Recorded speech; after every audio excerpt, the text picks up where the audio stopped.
You know, when you hear Plato's Republic, you probably think dusty old philosophy book, right?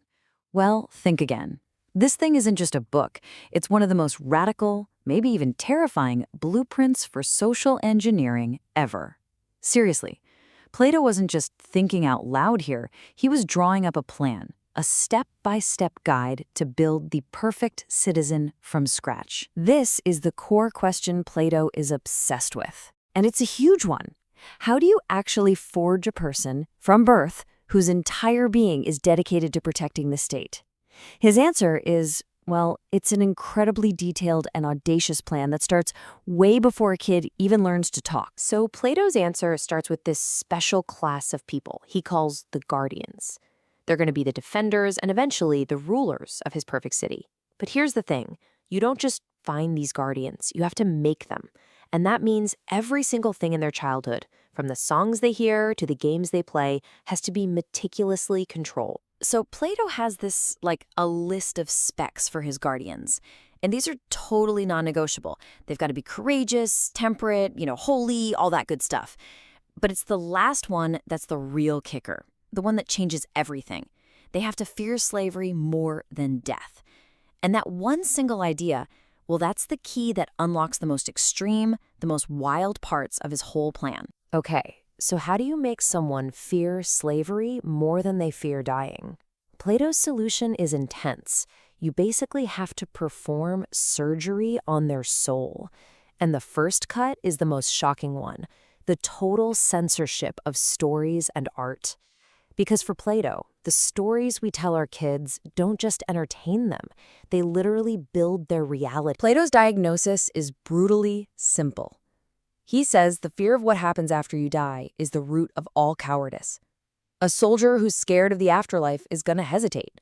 He'll pick being a slave over dying a noble death. So if you want to build a fearless army, you first have to convince them there's nothing scary about the underworld. And here is Exhibit A of what's on the chopping block. This is a super famous line from Homer's Odyssey. The ghost of Achilles, the greatest hero, says he'd rather be a poor slave on earth than the king of the dead. For Plato, this is just toxic.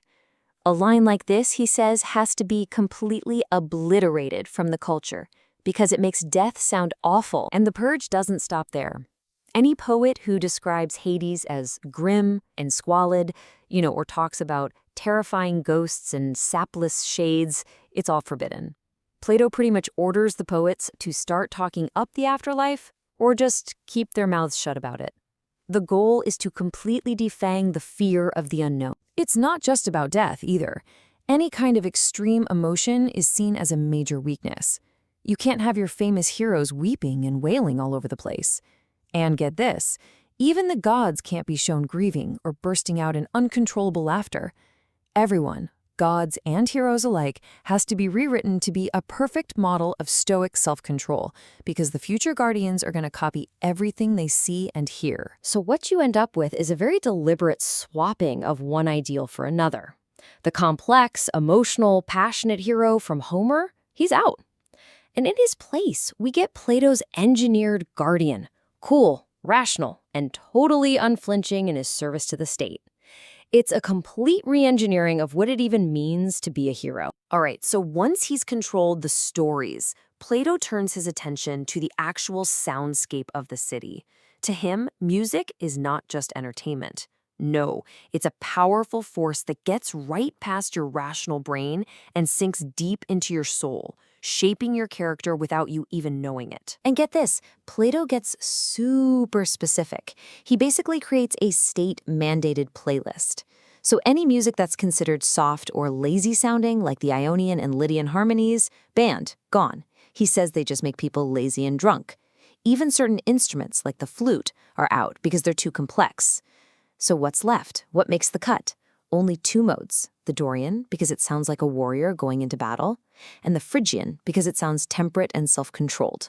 And now we get to what's probably the most famous and definitely the most controversial part of Plato's whole blueprint.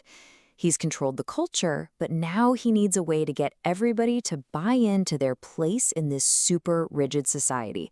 What's the solution? a royal lie. Plato basically argues that, yeah, lying is usually bad, but for rulers, it can be a necessary tool. He calls it a kind of medicine to keep society healthy and unified.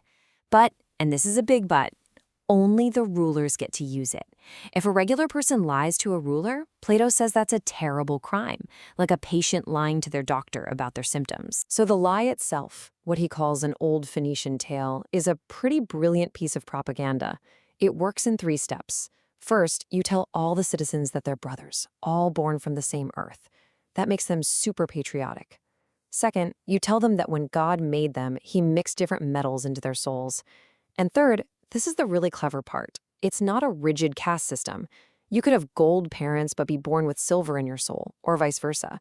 So there's a little bit of social mobility based on your natural metal. And this myth, this lie, lines up perfectly with the way the state is structured. If you've got gold in your soul, you're a ruler, you're all about wisdom. If you've got silver, you're a soldier, defined by your courage. And if you've got brass and iron, you're a craftsman or a farmer.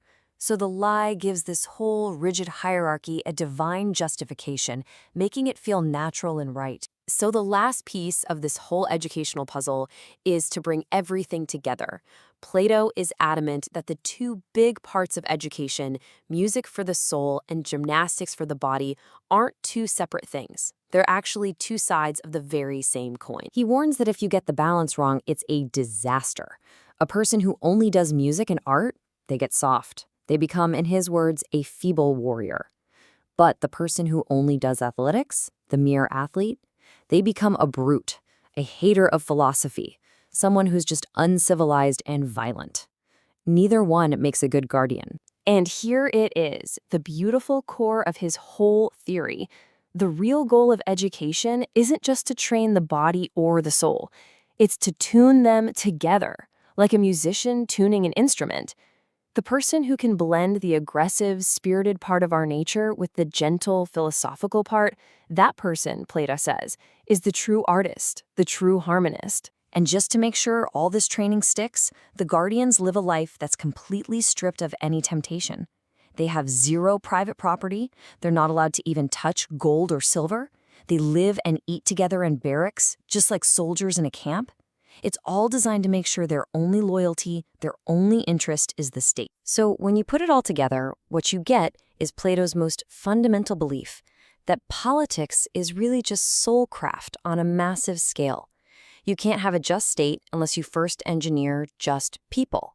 The health of the whole city is just a mirror of the harmony or the chaos inside the souls of its citizens. So that brings us to a pretty provocative question, doesn't it? I mean, Plato's whole project meant he had to throw out Homer, the absolute bedrock of Greek culture. It really makes you wonder, if we were to try something like this today, to build our own perfect society, what would we have to give up? What art, what music, what stories that we love would have to go on the chopping block?